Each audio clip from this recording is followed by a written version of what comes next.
7 days have passed since I started my challenge with the Moto X, and I found out a lot of things in the software that I really like about this device. It's running a near stock build of Android 4.2, but don't let that fool you. There are some hidden goodies under the hood. I'm Aaron Baker from PhoneDog.com, and this is the Day 7 Challenge Update with the Moto X. I'm one full week in with the Moto X. There's a lot of stuff I really like about this device, and I'm going to do my best to tell you more of that in this continuation video, and also tell you some of the things that frustrate me about Motorola's flagship device. I'll also do my best to answer some of your questions that you've asked on Twitter, on Facebook, and on Google+.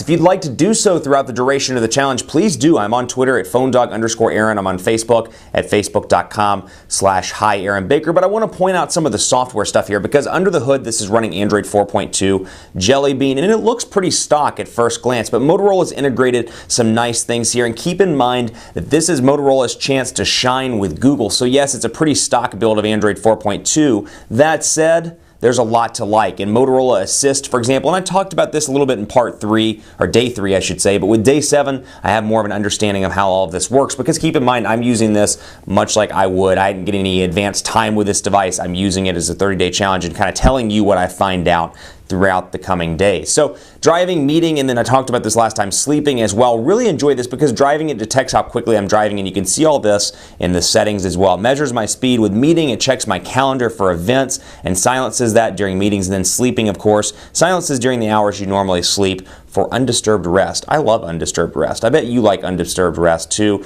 and it shows it in the notification area as well. And you can turn these on and off as you see fit. For example, I can turn driving off, I can turn sleeping off. If I want to get ready and take calls between 12, let's say, and 5, I can turn all this stuff off, and I can configure these as well. So meeting, for example, I can say silence, and I can find, allow vibrate only. I can make my favorites come through, so fiance, family, etc. Someone calls twice within 5 minutes will always be able to reach you. So nice to have this stuff integrated in, so don't write this off if you're not a fan of Android 4.2, the stock version. Don't write this off, because there are some great software goodies under the hood. That's one of my favorites. I also really enjoy touchless control stuff here, where I can do the launch, for example. Okay, Google now.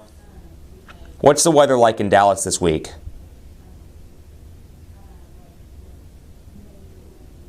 Here's the forecast for Dallas. And then there's the forecast throughout the week. So I can use it for stuff like that, and obviously you see that one in a lot of review videos on a regular basis. So let's try something a little bit more complex. Okay, Google now.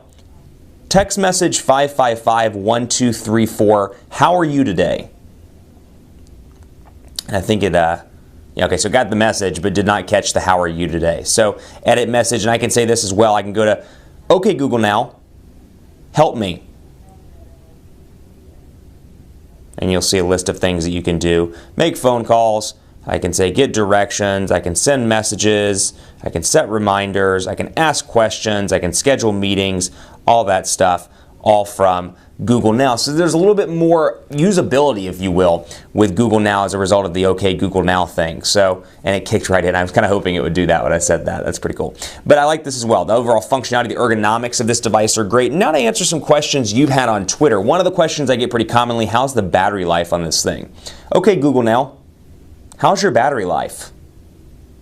I'm just kidding. 2,200 milliamp hour battery on this device. I find it to be pretty decent for moderate use. It's not nearly as good as my Galaxy S4, and it's actually a little bit less, as far as I'm concerned, than the HTC One as well, both of which I've carried as personal devices. The Galaxy S4 blends in pretty nicely with a 2,600 milliamp hour battery. I find that at that size, it makes it through the day with moderate to kind of low heavy use. Now don't get me wrong, with the Galaxy S4, if I do it incredibly heavily all throughout the day, it does die. That said, that 2,600 milliamp hours is kind of a nice sweet spot in the battery juice department, if you will. 2,300 on the HTC One, not bad either. 2,200 is kind of pushing it over here, even though this only has a 720p HD display. I find that I'm getting, not what Motorola said. They said, what, 24 hours if I recall? I'm getting anywhere from about 10 to 12, I'd say, with low heavy use. Maybe a little bit more with heavy moderate use, but still continuing to do battery tests will let you know in the coming days as I continue through with my 30-day challenge. That's a common question. Another common question I get is how's the size and the ergonomics, which I just kind of talked about. I love the ergonomics of this device, and you can see from the top here it's a curved device, so easy to hold in the hand, and I find that this is perfect for my index finger. It fits right there and just feels really good. Now from a design perspective, this thing is pretty nondescript. There's no logos on the front. It may to some people look even kind of boring on the front, but I find this to be incredibly useful. And obviously when AT&T rolls out and Moto Maker rolls out, and you can customize this device with the back with many colors, and then of course the chrome sides here, chrome buttons.